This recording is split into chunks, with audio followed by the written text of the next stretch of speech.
All right, welcome to Gen's show. Welcome back, and I can see my friend excited to start this show. A lot to talk about tonight. Wow, what's happening? How are you doing, my friend? Well, it's great to see you, Malik, and great to see all of our visitors, viewers, friends, and even enemies. It's great to be back and Gain TV, looking to talk about some exciting issues in this very, very exciting time in history. Absolutely. Like I say, on top of the hour, that it's a lot to talk about. It's a lot going on in the media. It's almost impossible to speak about everything. We're gonna do the best we can to just to tell our audience what we think. I don't know. There was I don't know if you have a chance to watch the video about the trial of with Ahmed Aubrey. There was a it's a funny video. I want to play it and just listen to what you have to say about it. Okay. All right. My understanding, while I was cross-examining Investigator Lowry yesterday, is that the Right Reverend Al Sharpton managed to find his way into the back of the courtroom. I'm guessing he was somehow there at the invitation of the victim's family in this case. And I have nothing personally against Mr. Sharpton. My concern is that it's one thing for the family to be present. It's another thing to ask for the lawyers to be present. But if we're going to start a precedent, starting yesterday, we're going to bring high-profile members of the African-American community into the courtroom to sit with the family during the trial in the presence of the jury, I believe that's intimidating, and it's an attempt to pressure, could be consciously or unconsciously, an attempt to pressure or influence the jury. Obviously, there's only so many pastors they can have. And if their pastor's Al Sharpton right now, that's fine, but then that's it. We don't want any more black pastors coming in here, or other Jesse Jackson, whoever was in here earlier this week, sitting with the victim's family, trying to influence a jury in this case. But I think the court can understand my concern about bringing people in who really don't have any ties to this case other than political interests. And we want to keep politics out of this case. Well, I will tell you that I noticed him once and that was it. And the fact that nobody else even noticed that he was in here means that everybody complied with this court's rulings on sitting in this courtroom and listening to the evidence. I don't hear a motion, and I will tell you this, I'm not going to blanketly exclude members of the public from this courtroom. Where do you start? Well, I think the judge handled that situation pretty good with class, because I was, I couldn't understand how it caused problem for people to come and sit down in the back of the room and listen to a public hearing. I don't know what's your take on that, my friend. Yeah. Well, let's remember, first of all, once again, it's great to see you and good to hear that everyone on Gain TV is out here supporting Malik. It's amazing to me that people forget that we're there because a black man was jogging, was hunted down like an animal, killed, and the people who thought that they were so clever filmed it thinking that it was going to be proof of the fact that they did the right thing. So with all due respect to the Billy Bobs of the world, and including that attorney who you saw, whether it's Al Sharpton, Al Frankton, or Albert Einstein, I think any good lawyer can have tunnel vision and present his case. I think, like the judge said, Mr. Sharpton apparently complied with everything, wasn't disruptive force. So whatever issues that this man has with influential, high-profile black preachers, and I take great offense to it because my father, I come from 4 generations of black African Presbyterian ministers who are intimidating, but to me and perhaps to their parish. But we're also revealers of the holy word. And in this case, I think this person's words, the classic case of putting his silver spoon in his privileged mouth.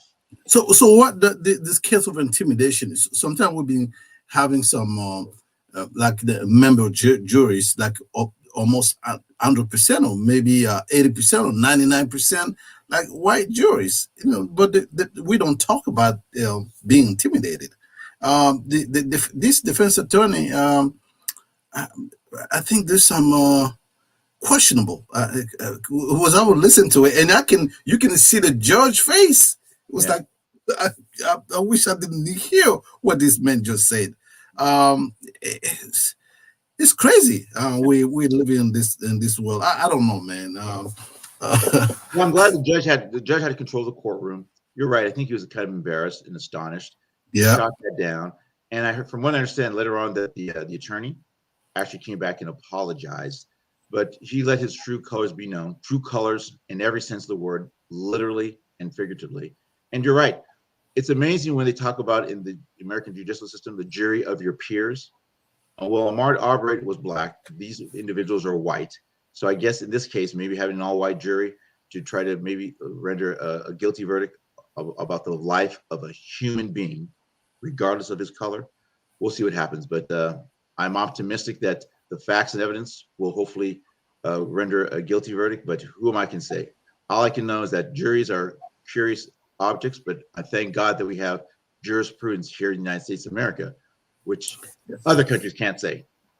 And it was pretty specific. Black pastors. What was so intimidated with black? Yeah, maybe he wanted Joel Osteen to show up instead. Oh boy! And Joel Osteen has a cross section of people out there in Texas. So, but he also had his issues too. When they had big hurricane, he didn't want to let the people into his big church. So who knows what it is? It's amazing when it comes to the sensitive issue of race, how people let their true feelings leak out, and even in the confined space of a controlled courtroom, even that comes. But brighter days lay ahead, and God bless the Arbery family who have gone through some very challenging times. And my heart goes out to the mother and the family, and I hope that they know that Gustavo and Malik will do all we can to let the truth prevail and facts and evidence be. And just to be made, justice is that's the key word here. We want this man to have some justice. His parents to have at least some kind of closure to that savagery. Killing this man with no reason at all. Jogging while black. Yeah, it's and when I'm listening to some of the people like this defense attorney talking about he's comfortable with one black pastor, not more than that. Yeah, exactly. Because they look intimidated. You don't want to turn this to a political. I mean, it's amazing too. Well, and if you just extrapolate that, Malik, that guy was also giving you insight. You know how they talk about how the church, the souls to the polls, how they're trying to alter it? Even the fact that he's talking about a religious figure, when we know that Al Sharpton is now a public figure with MSNBC and National Action Network. But I think it shows you how, just zooming out at 10,000 feet, there is a segment of society that is afraid that the demographic in the United States of America is changing right before their eyes, and they don't know what to do, but they're losing their minds, and I'm enjoying every single second of it. Absolutely. Now, listen, it's a lot of trial going on. One of the most high-profile trials is your man Rittenhouse. Rittenhouse that is actually the talk of the town. It's a lot being said. Before during the time Biden was actually running for office, it looks like he made a comment that apparently his mother was pretty upset about that comment. And as we're going through this trial, these things, comments, are back into the news again. You see, for example, here, politics. News analysis was talking about his mother saying Biden defamed our son by suggesting. I think the following words were suggesting that it was what's the word that she used? It was racist. Mm-hmm. So I don't know. Is that, do you think it's fair? Is that's fair comment for this mother to feel like, she feel disappointed about this the comment from the president of the United States. But by that time when he did it, I think he was still a candidate, but it was pretty straightforward saying that hey, and when you look at the what's going on around this trial, it looks as if the politically charged. With a lot of emotion, people are, are almost divided about whether these kids have to have some kind of a less punishment because and when you see the people who are actually defending him, it looks like they are seeking for less charges on this case because it was I think it was 17 when that happened. I just want to first you to make that first comment on the fact that my mom was pretty disappointed about it. The awfully president back then is saying that that was a racist act. Do you think that was a fair comment? What do you think the mom have the right to think that way? Well, God bless mothers in the world. I believe that, first of all, Miss Rittenhouse is lucky that her son is able to be in a position to be, quote unquote, defamed by then candidate Joe Biden. He's alive. Why Mr. Rittenhouse came down there, I think he said he came down there trying to render medical attention, carrying a weapon. But I think right now, because of George Floyd, and like his daughter said, my daddy is going to change the world. Something's happened in the United States of America with regard to race relations, and I think that people are being much more accountable. The term racist is thrown out so much, it's so politically charged. I think that his mother is worried about the fact that his son may be guilty or found guilty by a jury of his peers, and will do everything she can to maybe muddy up the waters. But I've always tried to be very laser-like in my assessment, whether it's across any spectrum, the facts, law, and evidence, and then give it to the jury. And so there are political components, but I find it hard to believe that a man who was walking down, a white guy in the middle of Kenosha, Wisconsin, with an AR-47 or whatever weapon, didn't get stopped, had just shot people. I'm wondering if that had been a black man, what the story would have been. Well, so far I know it's been something like 6 charges in total, and one of them is unlawful possession of armed fire, knowing that this kid was 17 when he have a machine gun, like he owned a machine gun. And like you said, the intention of trying to come and give some medical help with a machine gun in his arm, and being 17, that's just inappropriate. And you can see the defense prosecutors trying to push on misdemeanor charges of illegal possession of firearm. But I think either way you put this case is just not appropriate. And when you see the context of how that murder happened, and like keep in mind, sometimes when you see white men with a gun and you see a lot of talk around it, you will believe he probably killed black people, right? But in this case, the people that he killed was white.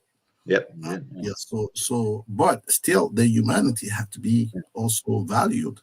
Just because the killer is white and the victim is white, it doesn't mean that we should not also remind people about the humanity. Because now I see when you look at Fox News, I was listening to Megyn Kelly trying to bring some kind of a excuse to the trial, to saying that the guy, whatever he did for self-defense, was defending himself because so-called somebody was chasing him and he's afraid for his life. The terms that you usually hear from when the police officer kills somebody, unarmed individual, they will say, "I will fear for my life." How can you fear for my life? You have a machine gun with you, and you don't want fear for your life. So I think the guy have to be, he has to be charged. If you kill 2 people, you have to be charged, correctly. I wonder how difficult Mr. Rittenhouse would have found to be if you were to render aid, let's just say CPR with someone with a machine gun on his shoulder. And so defense attorneys are there to create spin, to create a drop of reasonable doubt. I'm really concerned about the judge's demeanor. Unlike Mr. Arbery, where the judge seemed to be in total control and had a certain amount of demeanor. Yeah, there's been a lot of criticism around the judge's demeanor and just inappropriate comments. Yeah, it seems to make the victim prosecutor look like they're the one that should be. Well, yeah, he seems very pro defense, but I guess it even goes back to the O.J. Simpson trial way back when with Lance Ito. I think a lot of times judges who aren't known to be, folks who are out there in the public sphere and in terms of being on camera, some people respond to the camera different. And in this case, it sounds as if this guy is a bit of has a media appetite, wants to be the center of attention, when in fact the defendant is on trial and the judge is there to act as a referee. He's not there to be a referee, the coach, the player, and also in the stand. So I hope that he'll be able to control his courtroom. But as I said, it's his courtroom, and it's now Mr. Rittenhouse's life. Absolutely. We see how all of this gonna goes down. It's amazing to see. Sometimes it look like those who have lost their lives is not that important. And I understand that things happen, but if you intentionally have a gun in your arms, so you already know it's not to play with it. Yeah. And guns kill people. That's the objective of it. Is to kill people. And he was not even from the town, right? And then you get people who on the opposite side would say, well, people kill people.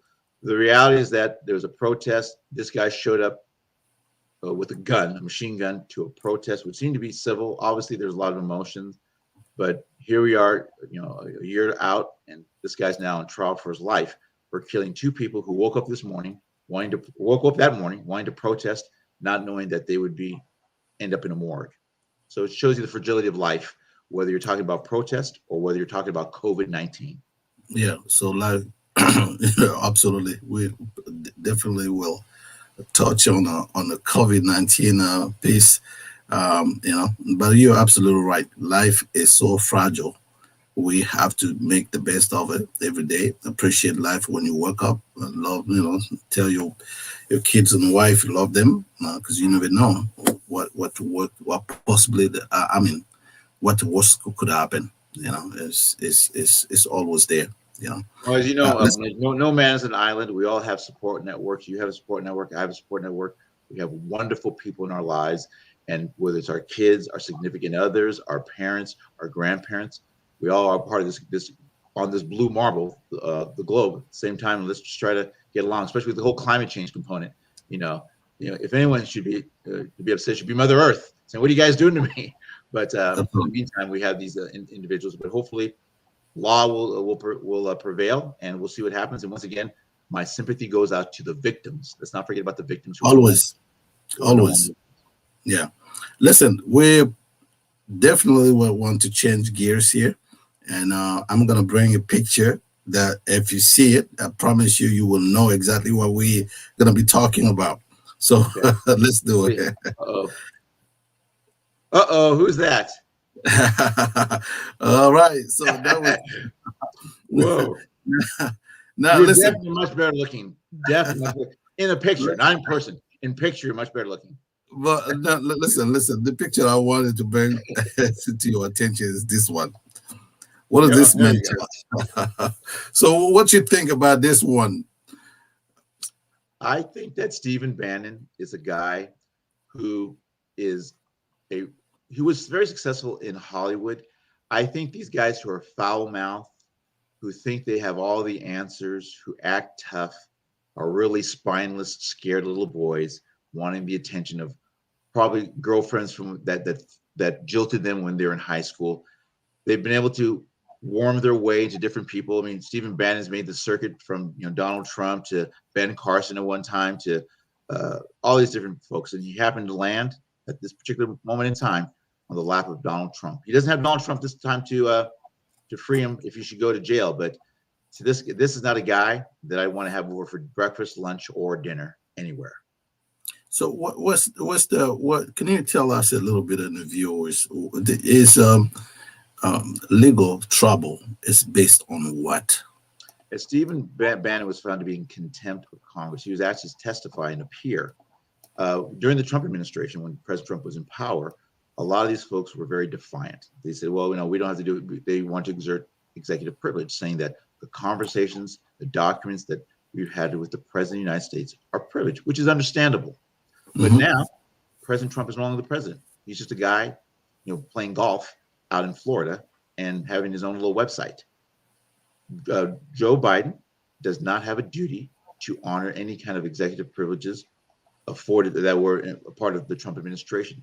Joe Biden is the president right now, and he did not believe that the conversation that Stephen Bannon had with then President Trump were privileged, and that, like me, erred on the side of transparency and the public's right to know what he knew, when he knew it, and what he did about it on that terrible day, January 6th, which happened, by the way. It wasn't a facade. Yeah. So you think they're gonna subpoena this guy? I think they subpoena him. I think he's supposed to turn himself in. Like Steve Bannon is supposed to turn himself in on Monday. You have a lot of other folks like Mark Meadows and Kelly McEnany, a bunch of folks from the Trump administration who are cooperating, I guess, with the committee, and so they're not coming down as harsh.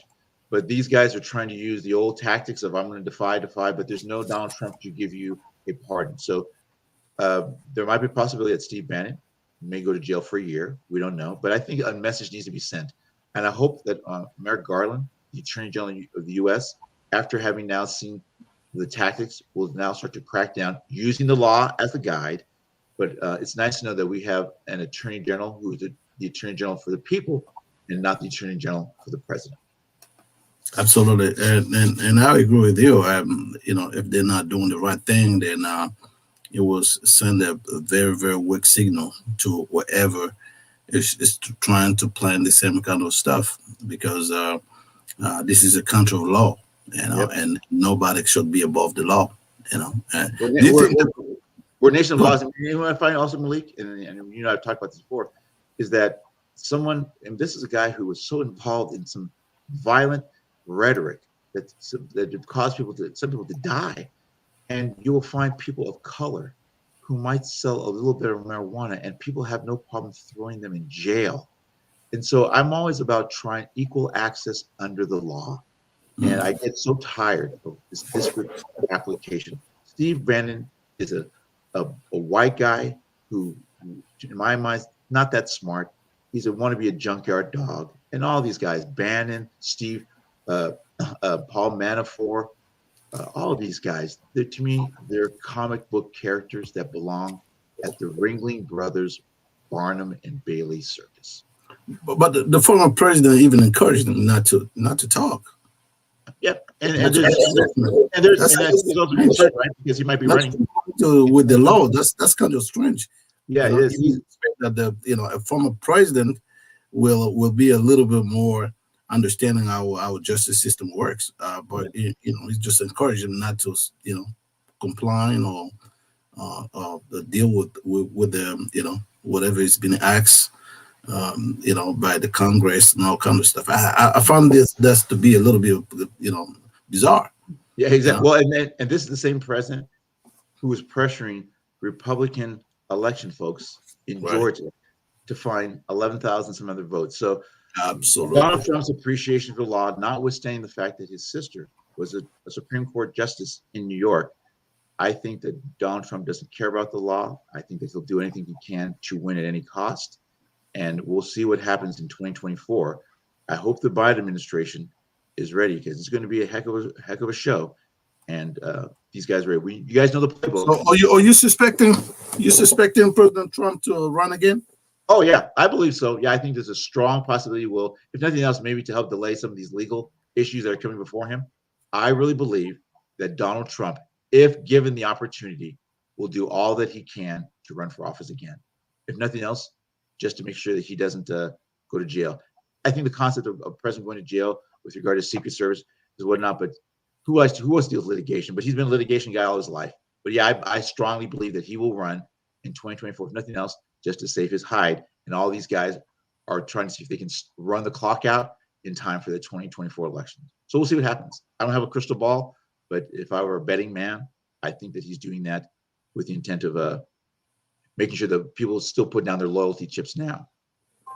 I know that you don't have the crystal ball, but knowing that this guy actually have still have a strong base, political base that is ready for everything, and just to see this guy in power, do you think you have the possibility? There's a possibility that this guy might maybe win.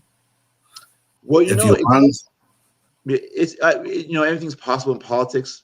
It's tough to say. I just hope that whomever that Joe Biden and Kamala Harris realize that they have a disgruntled part of American society that, first of all, doesn't even believe that they won legitimately and will take that rage, maybe not to the statuary circle as they did before or to the steps of the Capitol, but they may take that rage to the ballot box.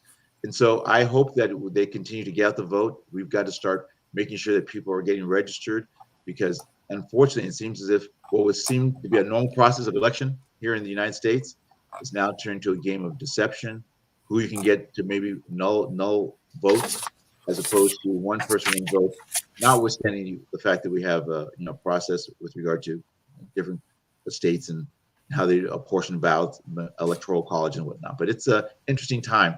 I would never have thought we'd have a discussion as to whether or not it's a banana republic with regard to election issues in the United States of America. Now in Gabon and Equatorial Guinea, maybe, but not the United States of America, which is over 250 years old. Well, this is a pretty. Can you hear me? I can hear you fine. Okay. Yeah, I said this is a pretty. We have to be, especially when I say we, I'm talking about Democrats. Yep. We should not take anything for granted, because I don't think American have learned its lesson with people like Donald Trump coming back in power. Yep. It's some people would think that the hell will break loose again for a second time, because that would be interesting. Would that be interesting if he won again? All I can say, Malik, is that people have an idea as to his tactics. I hope that people will not fall victim to it. We know that it's a question of confuse the issue, lie, deny. People pretty much know the MO of Trump and his orbit. Hopefully, people will be on their P's and Q's and run a legitimate race, but not be able to fight a good fight when these guys are coming at you throwing punches. Absolutely. Well, I don't know what else is in a local, a national politics right now. You and me, we always trying to touch base on international politics. But before that, I just wanted to speak a little bit about the COVID-19.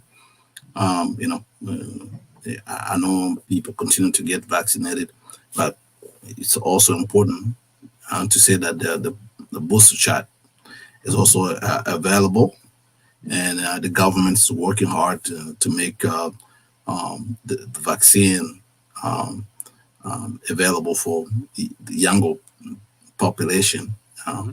So what is your take on that?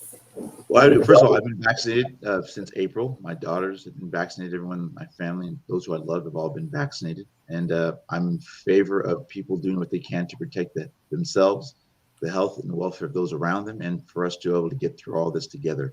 I'm not quite sure what other evidence people need with regard to vaccines working or not working. I understand there's hesitancy, but you think that 2 years into something, which killed a lot of people, that you might want to consider putting yourself in a position to thwart yourself. I'm sure Colin Powell, may he rest his soul, who was vaccinated, they say he passed away as a result of complications, COVID. Herman Cain.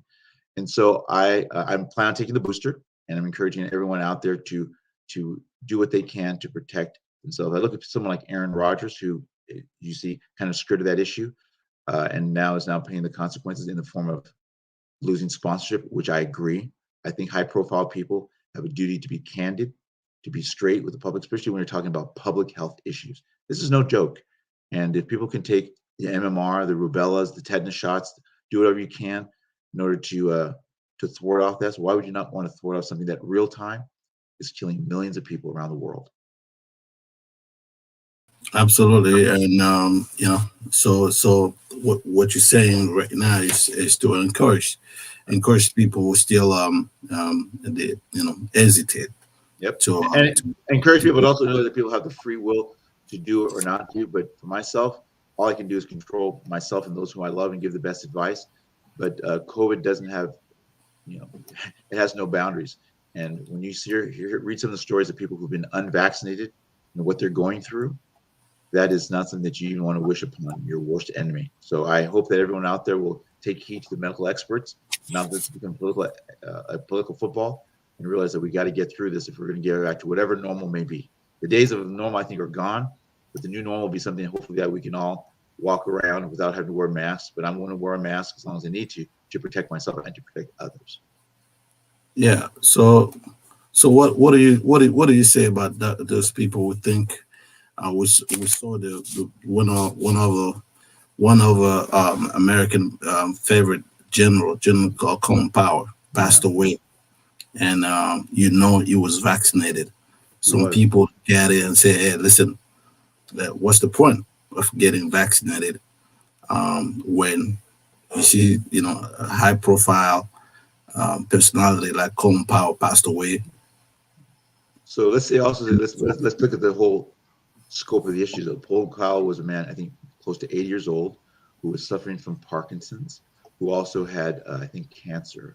And so he had the classic underlying symptoms. The COVID may have been one of the factors leading to his death, but he was part of that category of pre-existing conditions. And so I'm not an expert, nor do I want to pretend to be one here on Gain TV, but I do know that he fit that category of an elderly person whose immune system may not have been as strong as it was maybe 10, 15 years ago. And all I can say is that the world lost a great man, a great statesman, Colin Powell. Absolutely. So yeah, and I'm glad he kind of clarified that, because there was a lot of misunderstanding, and people get just disappointed and discouraged. They have to understand that he has some health complication, and he was just waiting. There was these medical doctors. They were waiting for him to get a little bit better in order to have that booster shot. Unfortunately, his health didn't get better, so we lost him. So a life well lived, though, a life well lived. And if there were more Colin Powells in the world, oh my gosh, where would we? Absolutely. Well, as you know, I told you before, international politics is always a part of this show. We're just gonna change gears again, and when we come back with Mr. Gustavo and Malik, we're here to just give our opinion. Yeah, we don't pretend to be to have all the definitions, all the knowledge about what's going on in the world. We're just here to give our point of view. So let go to Equatorial Guinea. In each show we're trying to just talk about countries that we know the most, and then also give our perspective on other countries. We're going to be probably talking about Ethiopia, probably China, also Gabon, because I'm from Gabon, and trying to see what's going on in that part of the world. Tell me a little bit about what you know about what's going on right now in Equatorial Guinea. Thank you for asking. Well, since the last time we spoke, Equatorial Guinea has gone through a great transformation. Tito Obiang has been very, very ill. He was in Dubai recently, where he spent some time with King Juan Carlos, the former king of Spain, who left in disgrace. Spain is now living in self-imposed exile in Dubai.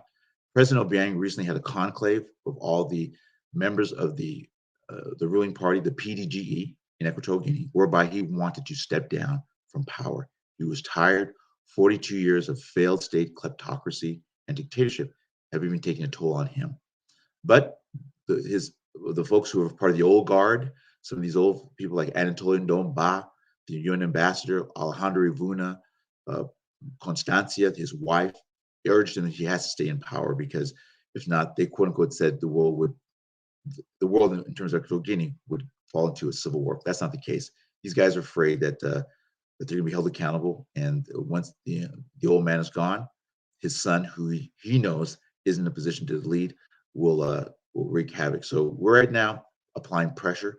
We want the people of Equatorial Guinea to know and protect, particularly the foreign nationals. Right now, because of the tense situation, Malik, foreign nationals from Mali, Togo, Burkina Faso, Angola are being rounded up and placed in Malabo Stadium in conditions that you wouldn't even put upon your worst enemy, let alone an animal. You have children who have no diapers, food, but because the government is so afraid, they are arresting people on site, even if you have papers. They will then deport you off to your country of origin, and they'll put everyone on the plane. Let's just say if you have someone going to Benin, they'll put 80 people who are from different countries other than Benin, and then when they land in Benin, the Benin officials say, listen, we just want you guys, you go back. So I'm calling upon the leaders of Togo, Benin, Burkina Faso, and all this whose foreign nationals are being terrorized by the Republic of Equatorial Guinea's undercover police state to go and retrieve your people. They are being ill-treated in violation of human rights declarations throughout the world, and I call upon the African Union, the United Nations, the European Union, and the United States of America and its allies to help Africa and the foreign nationals. African lives matter, and a lot of these African folks have American lineage and in the form of American voters. I hope that American voters out there will realize that some of their people, their cousins and brothers in Africa are suffering. And then when it comes time to the 2022 election, let's see what happens. Time for the United States of America to step up and help Africa the way that Africans have helped Americans over the years, and whether it's Equatorial Guinea or Gabon. Yeah, I mean, talking about Gabon, I don't know if you were able to see some imagery coming from Paris, France. And the president of Gabon went to France. Is apparently very ill right now, and it was so. I was embarrassed to see the president of France literally helping the president of Gabon to walk upstairs, and it was just a very, very sad scene. So my question was, why is that the president of France, who knows that is, the president of Gabon not being capable of that kind of a movement, why couldn't go to Gabon to visit, to see him if there was some issues of that importance? Why do we have to, and possibly the president of Gabon himself maybe think it's a political move, or it will make him look good in public, or make it appear like he still got it. I just don't know. I don't understand. Here in the United States, the president of the United States not only have to project power here at home, but also internationally. And this is the president of the free world. You don't want to see a Donald Trump or a Joe Biden and walking with the help of another president, incapable of walking up the stairs. I'm telling you, though, this kind of images was painful to me, and I think that was something that I wanted to send a clear message to the people of Gabon, the people around the president, to stop, having this kind of a event to happen.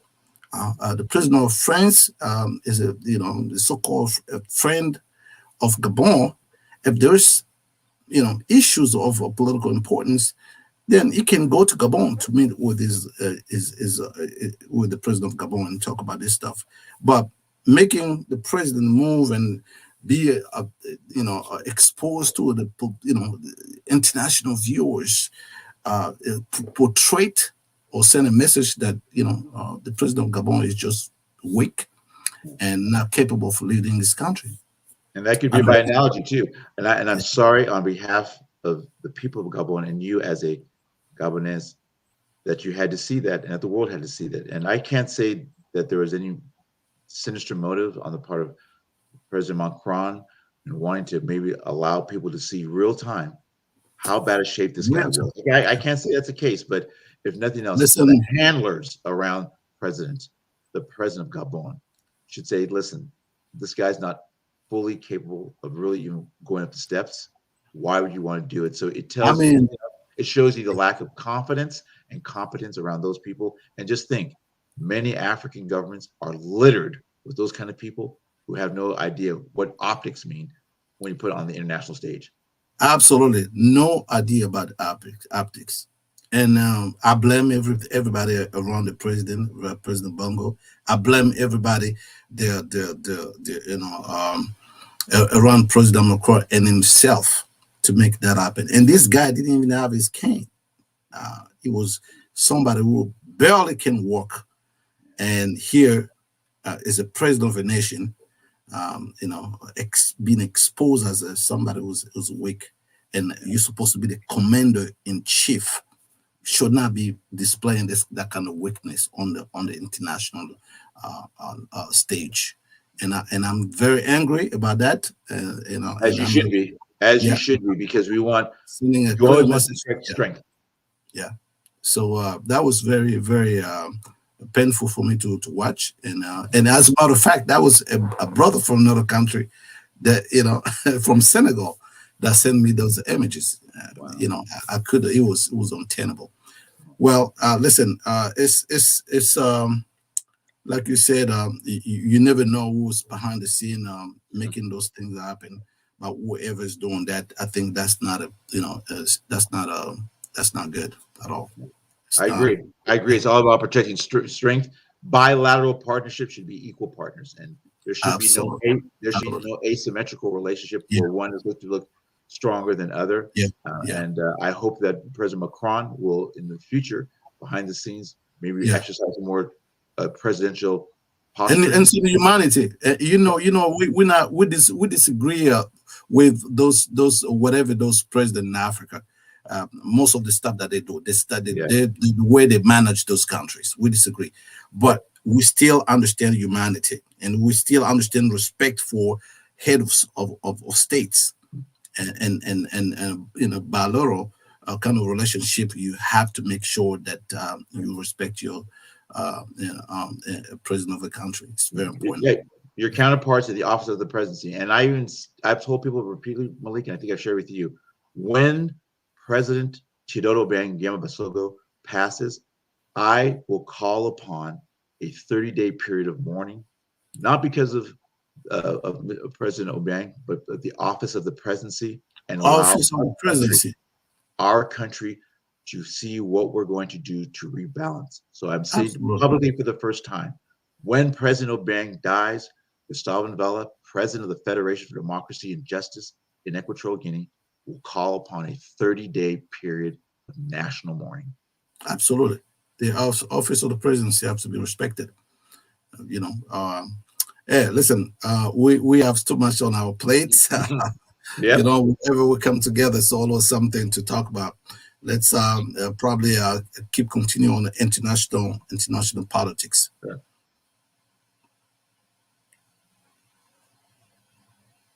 Well, welcome back with Malik and Gustavo and Vala. We are here to continue to talk about. Now, this segment is international politics. What's going on in Ethiopia, brother? What's going on? Woo! And it's amazing what a difference a few years makes. President Abiy was, he was a Nobel Prize winner and the talk of the town. And now it seems as if you have all sorts of envoys in the U.S. trying to broker deals. You have President Uhuru Kenyatta of Kenya trying to see what he can do to facilitate, between Ethiopia and Eritrea, and whether or not, and the Red Sea is obviously a form of some of this dissension. But I hope that when all is said and done, without getting too much into the weeds of the politics, I just have a tough time whenever you see Africans killing other Africans. That's a very, very difficult thing for me to see. And I hope that the situation will be resolved and that they will continue to dialogue constructively in a way to bring cessation to the violence, and that there can be a common understanding as where to go from now, because the situation in Ethiopia right now is very, very, very tense. A lot of people are losing their lives, and I hope that there'll be peaceful resolution with all parties involved, from Mr. Abiy's side as well as folks from the other side. It's very important to dialogue. Sometimes we don't like to talk with our enemies, but if you don't talk with your enemies, you're going to be a party of one, and you can't negotiate with yourself. Well, it's important. It's almost unbelievable. And as you see, this guy was peace. Was that he won the Nobel Peace Prize? Mm-hmm. Remember? And it is almost on an.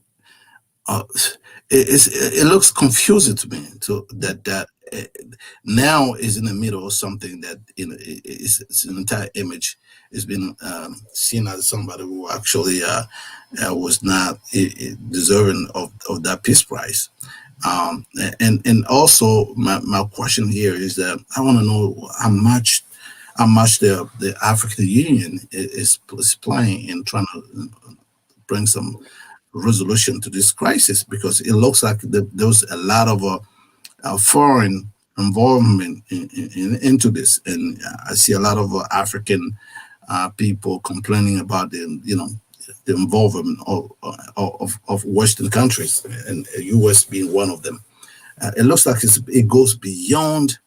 It would go beyond just Eritrea and Ethiopia. What is your take on that? Well, as you know, the African Union is based out of South Ethiopia. So if nothing else, you would hope that the people whose country is the source of this turmoil, with all the chairmen, and I met Kwesi Kwartey, who's one of the top folks out there, the African Union. I hope that these people will do all that they can to bring a resolution. You know that there are a lot of people, let's just be frank, that there are people who are war profiteers.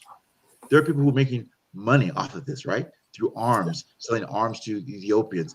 And so let's not kid ourselves that there are people who enjoy seeing their armaments being purchased in multi-billion-dollar contracts, and they have no problem with innocent men, women, the Tigray region, or wherever being killed. And so I'm begging that the African Union, that all negotiators from all walks of work bring a conclusion, a speedy conclusion to this before it gets out of hand. As I said before, African lives matter just as much as anyone else. Yeah, but part of the one of the most problematic issue with the African Union is the the financing of this organization. It's been accused being financed by some European organization that and they make it impossible to really bring about the kind of a resolution that reflect what the people really want, and that's a serious problem, and I don't understand how come all of these countries in Africa, with all the resources we have, and we're still incapable of financing an organization that's supposed to be there to help all of us. Frankly, I'm tired of African countries playing the role with the tin can out begging for money. If there was a way that good governance and fiscal responsibility and civil society could all be intertwined, I think that Africans would have a tough time of the passing grade. So when you depend upon the World Bank or IMF or European entities, or in this case, China, because China helped build the new African Union building. I think it was about, I would say, $50 million that they built. And so yeah, but when they did, I'm not to cut you off, but when they did it, the entire building was wired. Yeah, exactly. Wired for sound. The building was wired. Listening devices. So I guess in this case, beggars can't be choosers, but in this case, you've got to choose right and wrong. And Black Africans are dying. Ethiopia is the only country that was never colonized, and you hope that in this case that would work to their advantage, and that there's no mother country to come in, that you have parties who have a dispute. And unfortunately, as has been the call of humankind, it's another example of man's inhumanity to man. Absolutely. We seriously, I just want that issue between Ethiopia and Eritrea to have some kind of successful ending, because it will be ridiculous, and nobody want Ethiopia. Is a very promising when it comes to its economic promising country, and we have to be able to protect that country for by any means necessary. There's a lot. Yeah, I'm telling A lot of you. U.S. interests too. That whole area, that Horn of Africa, with regard to U.S. interests and U.S. presence. Tails off into other parts of the world. But the African continent deserves a win. I hope that the Ethiopians and the Eritreans will give that win, and I hope that the sub-Saharan leaders will do what they can to help bring about an effective and peaceful transition, as compared to what's going on right now with killing of people. It's a bad situation, but for those of us who are believers, God will hopefully find a way out of this. During the President Trump demonstration, it looked like there was also another crisis between Ethiopia and Egypt. I don't know if you remember, and a lot of pressure was putting on Ethiopia, trying to back off from. They was trying to, I think they was trying to build some kind of a plant, power plant or something like this, and on the Nile River. Yep. And there was a lot of controversy, in Egypt. Really was seeking American help. Yep. We just don't want another African nation that have the tendency to be great, going toward the future to be, destroyed again. Can afford that to happen. Can't. It's been too much of a history. Enough's enough. The 21st century. But I think people like yourself, myself, and other leaders out there who are watching, who want to know, are supporting Game TV, that help is on the way, and that we'll do all we can to provide a new and improved version of Africa. The days of the 21st, the 20th, and 20th, 19th, and 20th century version of Africa are gone forever. Yeah, forever. I agree, 100%. Can you imagine? Imagine one of the reasons why a country like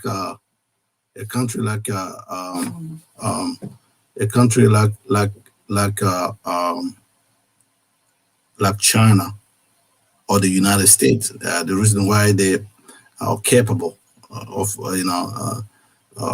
projecting the kind of power. The reason why America is able to bully anybody around the world is the capacity of being united with all of these states. Yep. Can you imagine 50 countries in Africa united with one army, with a federal government? Can you just imagine how powerful and respected the continent would be? But in order to do that, we have to make sure that individual countries are strong enough to let that idea prosper and to the point where folks like yourself, like myself, be the next generation to make it happen. And when it happen, it will be good for the entire humanity, because we're gonna be working hand in hand with our friend and allies, and America will be our number one friend and ally. I think that will be something that we would dream and would like to see happen one of these days. Yep. Responsible, forward-thinking leadership is something that the new generation of African leaders that we're well equipped to put into effect. Absolutely. All right. So we just keep talking about. I think we've talked about infrastructure. Did we mention that before we changed? We did about the Build Back America. I'm glad that that the progressives were able to do what they could. I know Joe Biden needed a win, and I'm glad that there's been some infrastructure issues that will hopefully be resolved in some parts of the U.S., just like there are infrastructure issues in Africa that need to be resolved. That's always been an international and transnational phenomena, infrastructure. And so I'm confident that the United States of America, with this Build Back America program that President Biden was able to get through, took some hand-wringing, and they're still not quite out of the woods. But I think that when money starts coming into these neighborhoods, people will be happy to see that the roads are being filled, the potholes of the roads, to be able to get some dams. And I think even climate change, the whole concept of green energy, that's a whole new phenomena that I think that will not only impact America, but I hope that African leaders will also become hip to that. That it's a whole new era, and if you're not leading, you're behind.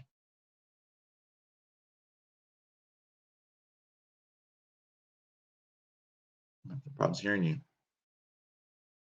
So sorry, I was on the mute. Yeah.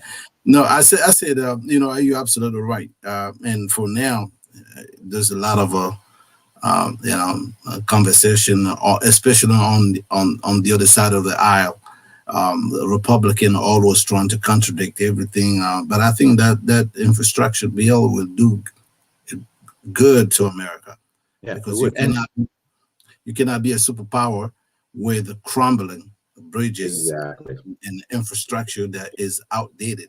When you go to a place like China or some places in Asia, they are, technically, even if you take something like a speed train, Mm-hmm. and out here in the United States, we still struggling, to get some those train that we have in China.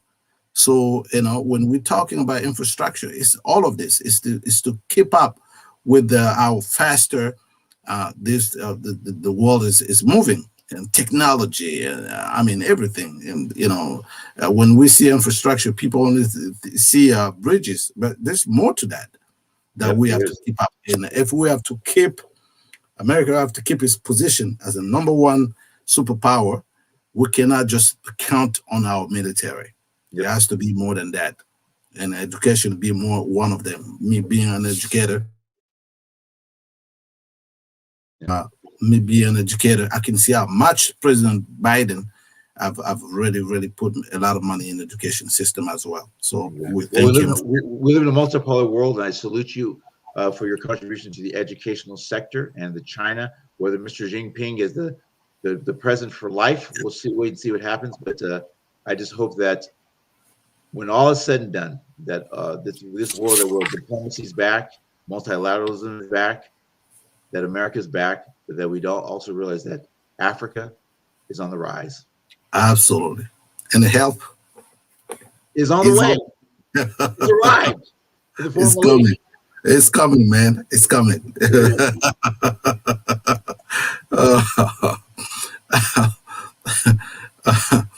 Absolutely. So we are pretty much done. Let's talk a little bit about Sudan. What's going on in Sudan? Whoa, just like wars and wars and more wars. All I can say, my friend, and I'm just going to say it, I hope that African leaders realize that you can't kill your way to staying in power, right? You can't continue to go all along tribal lines and where this person was born and what they've done. I understand that, just like the Republicans and Democrats here, that the tribal bloodlines are something in Africa that sometimes can be a curse. And I am so optimistic, and I love the African continent so much that it pains my heart whenever we have to talk about strife and conflict. I hope that they will not allow another Rwanda to take place in any part. And I can show you that the platform that we have here at Gang TV, that I'll use all of my resources to make sure that there will never be another Rwanda type incident in our lifetime or that of our great grandchildren who will never meet. So with related to Sudan, ladies and gentlemen in Sudan, or the South Sudan, let's get your act together. Yeah.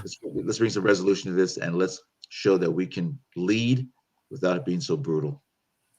Absolutely. Listen, say no more. That is a call for, for brotherhood, for a call to reason. I think there's no better way to put this. It is time for us to start thinking, and you did well to impress upon the fact that leadership is so important.